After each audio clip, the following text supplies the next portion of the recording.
انارو کې به درته یو کمال ویم. انارو کې مولوي صاحب یو کمال دا دی چې په کم کور کې د انار بوټی پوهېږي نو مولوي صاحب هغه کور ته پیریان نشي راتلی. دویم درته ووایم که چا د انارو لخته را پرې کړه او څوک یې پې ووهه زخمي شو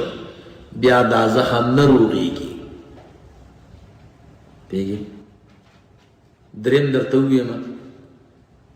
یو انار چې ته را پرې کړي نو دې بوټي کې څومره انار هر بوټي کې څومره انار دی نو د هر بوټي د انارو لیست په دې بوټي کې دی. چا کې دی چې په دې بوټي کې به څومره انار نو لیست پکې دی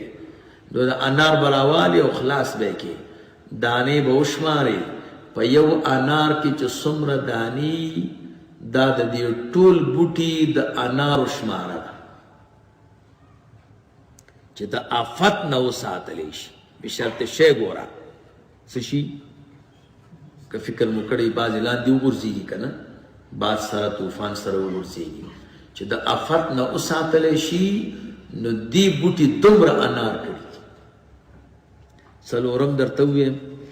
یو انار کې چې دا دانې دي دا جفت دي که دا طاق دي نو د انار به په دې سر کې تاج دی لیدلی مو دی سر کې تاج شته که نه دا د تاج پرې به وشمارئ که دا طاق وي دانې طاق دي که دا جفت وي دانې جفت دي. پنځم درته ووایم چې څوک د معدې څومره مریضي څومره او د دې انار په دې میز کې چې کومه پرده ده انار سره د پردې وخوري نو د معدې مریضي الله ورته روغی ښه کوي پوهېږي. شپږم درته ووایم چې د چا څومره سینه خرابی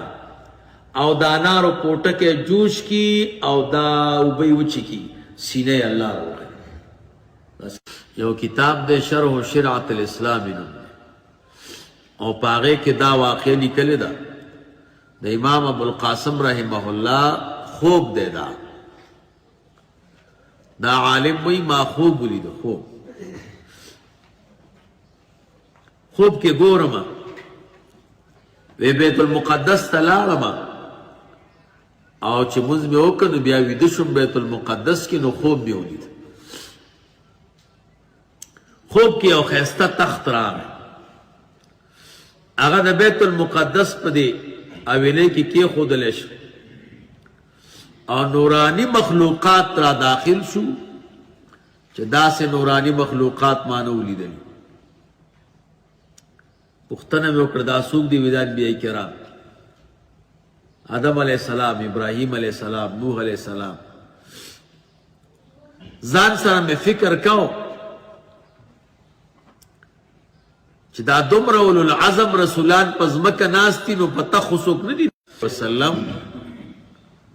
هغه تشریف راوړو ځان له په تخ کېناست. ما ځان سره فکر وکړ چې آدم صفی الله دی په ځمکه ناست دی نوح نجی الله دی په ځمکه ناست دی ابراهیم خلیل الله دی په ځمکه ناست دی موسی کلیم الله په ځمکه عیسی روح الله په ځمکه رسول الله مبارک دا مرتبه دومره لوړه ده ویل یو سړي لغته راکړه راته وی دا فکرونه مه کوه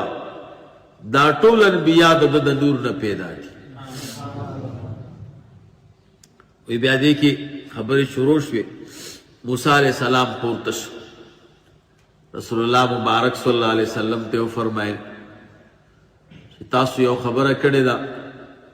چې زما د امت د علماء علم د بنی اسرائیلو د پیغمبر په اندازه ده دا مو صحیح ویلي دي. رسول الله مبارک فرمایل صحیح ویلي. وی زه یو عالم را مخامخ وی د بیت المقدس په کنج کې د امام غزالی رحمه الله روح مبارک هغه ته اشاره وکړه موسی علیہ السلام امام غزالی رحمه الله توی سدی نوم دی هغه ورته نوم وګد واغست امام حجت الاسلام د پلار نوم او خپل نوم یې ورته واغست موسی علیہ السلام ورته وفرمایل تا نه ما پوښتنه ستا د نوم کړې وه دا دومره اوږده کیسه دې ولې وکړه هغه ورته وفرمایل د الله پیغمبره کله الله درنه پوښتنه وکړه وما تلک بیمینک ستا په دې ښي لاس کې څه دي جواب دومره پکارو چې هي عصا امسا مې ده تا بیا ولې خبره اوږده کړه هي عصایا توکل علیها واعش بها علی غنمی ولی فیها معارب اخرى بس موسی علیہ السلام چپ شو رسول الله مبارک صلی الله علیه وسلم ته فرمایل چې یقینا ستا د امت د علما او علم د بنی اسرائیل د نبی علم ته رسیږي یو مرتبه د یو علم دی نو دا هغه شرح و شرعت الاسلام کې دا قصه ده معراج متعلق نه ده دا اسلامی نشریات تاسو ته اسد الله افغان د فیسبوک د ایډۍ نه وړاندې کیږي او د دین او دنیا د فیسبوک د ایډۍ نه او د اسد الله افغان د واتساپ اسلامی ګروپونو نه وړاندې کیږي که هر ملګری د واتساپ په ګروپ کې موږ سره خپل نمبر داخلول غواړي موږ سره د رابطه وکړي زموږ د واتساپ نمبر دی 0093 شپږ 50 640 بیا وایم 0093 شپږ 50 640 یعنی 0 شپږ 50